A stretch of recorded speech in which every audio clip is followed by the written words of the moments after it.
한국 방산업계가 눈부신 성장을 거듭하고 있습니다. 최근 CNN은 한국 방산 무기 수출에 대해 특집으로 자세히 보도하며 방산업계에서 미국, 러시아, 중국에 이어 세계 4대 강국으로 올라설 것이라는 전망을 내놓기도 했는데요.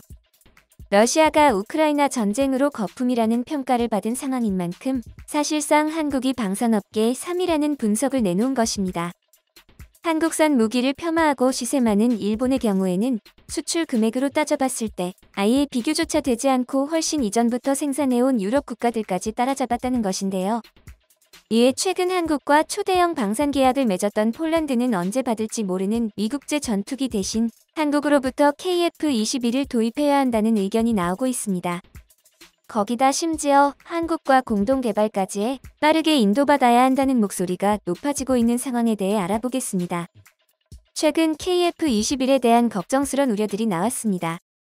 바로 7월에 초도 비행을 성공적으로 마친 KF-21이 2달이 다 돼가는 현재 고작 7번밖에 비행을 못했다는 사실이었습니다.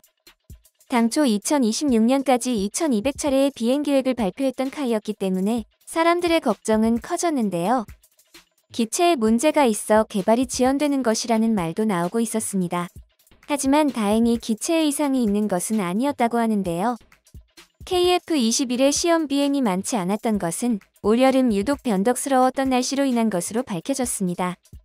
KF-21의 이착륙이 이뤄지는 경남 사천 일대는 KF-21이 초도 비행을 마친 7월 19일 이후 현재까지 절반에 가까운 날에 비가 내렸는데요.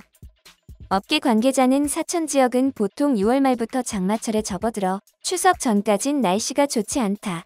그래서 날씨가 좋은 날을 골라서 하다 보니 비행 횟수가 적어진 것 같다. 라고 밝혔고, 또 다른 관계자는 장마 때문에 비행을 많이 하지 못한다는 건 충분히 예상했던 상황이라며 전체 일정을 봤을 때 기한을 맞추는 것에 별다른 문제는 안 될 것으로 보인다며 낙관적인 대답을 내놓았습니다. KF-21은 7차례의 비행 동안 이륙과 비행, 착륙 모두 원활하고 초기 구조 건전성 시험에 대한 3가지 임무 역시 정상적으로 수행한 것으로 알려졌는데요. 7차례의 비행은 고도 15,000피트 상공에서 시속 400km 안팎의 속도로 날면서 진행된 것으로 전해졌고, 최근에는 사천 일대를 벗어나 남해 상공 등 비교적 먼 곳을 비행하는 등 순조롭게 개발되고 있는 것으로 밝혀졌습니다. 이에 폴란드에서도 KF-21의 도입을 서둘러야 한다는 의견이 계속해서 나오고 있습니다. 폴란드의 국방자문위원회는 러시아를 대비해 폴란드 공군의 적정 전술기 수를 최소 150대로 권고했는데요. 현재 폴란드가 보유 중인 F-16에 도입 예정인 F-35, FA-50을 합쳐도 약 130여 기밖에 안 되기 때문에 20기 이상의 전투기를 더 도입할 예정인 것입니다. 그런데 미국제 기체의 도입이 어려워지면서 애를 먹고 있고 한국으로부터 다량의 방산 계약을 맺었기 때문에 호환성 면에서도 장점이 생기자 20여 대의 전투기의 자리를 KF-21이 차지하는 것이 좋을 것이라는 의견이 나오고 있는 것입니다.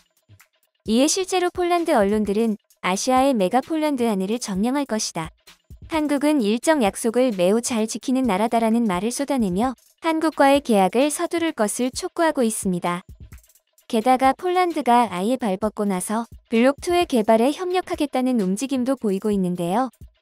이전부터 카이는 현재 개발하고 있는 단계를 블록1으로 산정하고 4.5세대 전투기로 블록2에서 공대공 능력을 향상시키고 블록3에서 완전한 5세대로 개발하겠다는 의지를 밝혀왔습니다.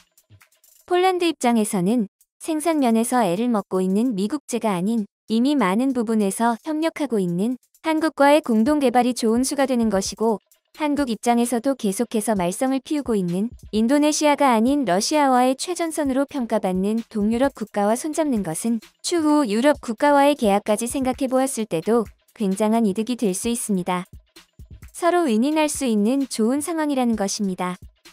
폴란드뿐 아니라 이집트, 필리핀 등 많은 국가가 KF-21의 도입을 적극적으로 원하는 것으로 알려졌습니다. 하지만 이런 소식에도 불구하고 계속해서 비관적인 전망이 나오고 있는 상황인데요. 과연 KF-21이 세계 시장에서 경쟁력을 가지냐는 것이었습니다. 비관론자들은 한국이 지금까지 초음속 전투기라고는 FA-50의 개발이 전부인 점을 이유로 드는데요. FA-50과는 비교도 안 되는 높은 수준의 KF-21을 예정된 일정과 가격을 맞출 수 있냐는 것입니다. 거기다 현재 5세대를 실전 배치하는 경우도 많고 6세대까지 개발 중인 나라들도 있는데 4.5세대인 KF-21이 과연 경쟁력을 가질 수 있냐는 것이죠. 이에 국내 많은 커뮤니티 등에서 KF-21의 수출은 그저 꿈일 것이라는 의견이 지배적이었습니다. 하지만 오히려 해외에서는 KF-21의 판매 전망을 밝게 보는 경우도 많았는데요. 프랑스 언론에서는 KF-21이 라팔의 라이벌이 될 것이라고 보도했고 CNN에서는 필리핀, 태국, 이라크 등의 나라에서 KF-21을 구입할 가능성이 높다는 기사를 내보내기도 했습니다. 이들 국가가 T-50이나 FA-50을 운용하면서 한국산 무기에 대한 높은 신뢰도가 생겼고 신형 전술기가 필요한 상황에서 높은 지출 또한 부담되는 국가들이기 때문에 상대적으로 가성비가 좋은 KF-21을 선택할 것이라는 예상이었던 것입니다. 게다가 올해 초 일어난 우크라이나 전쟁으로 인해 KF-21의 가치는 더욱 올라갔는데요. 자국 바로 옆에서 일어난 전쟁으로 많은 유럽 국가들의 국방력에 대한 관심이 크게 올라가게 됩니다. 거기다 나토 회원국들 역시 우크라이나에 많은 방산물자를 지원해주느라 자국 방산에 문제가 생길 정도였고 이에 각국은 앞다퉈 거대한 군수공장을 보유하고 있는 미국으로부터 많은 양의 무기를 수입하기 위해 노력했습니다. 하지만 갑작스러운 세계 각국의 군비 증가의 거대한 물량을 미국조차도 감당할 수 없는 상황이 찾아왔습니다. 미국의 생산량이 수요를 따라가지 못하기 시작한 것인데요. 이에 급한 나라들에서는 미국 이외의 국가 중 미군 무기에 비교될 만한 성능과 생산 능력을 갖춘 국가들을 차선책으로 찾기 시작했습니다. 하지만 전투기를 개발하고 실전 배치하거나 최소한 시제기라도 띄워본 나라들은 다 합쳐도 몇 개 안 되는데요. 영국, 독일, 프랑스, 이탈리아, 스웨덴, 일본, 한국 정도에 그치는 것입니다.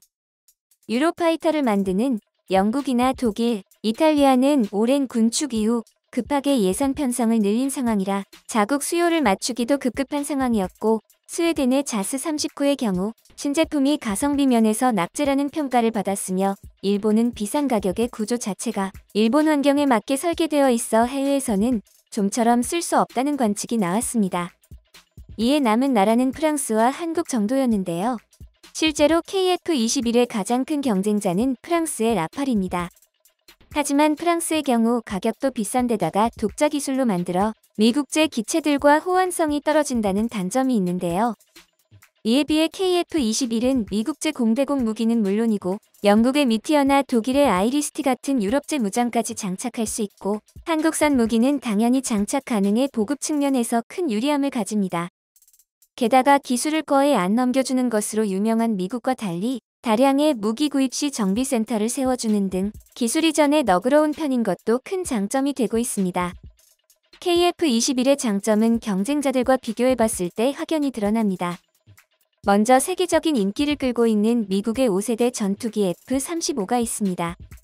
당초 F-35의 경우 5세대 전투기이기 때문에 4.5세대인 KF-21과는 가격이나 성능 면에서 기준이 달라 경쟁하지 않을 것으로 예상되어 왔지만 미국이 F-35의 가격을 계속해서 낮추면서 KF-21이 위협받을 수도 있다는 평가가 나왔습니다.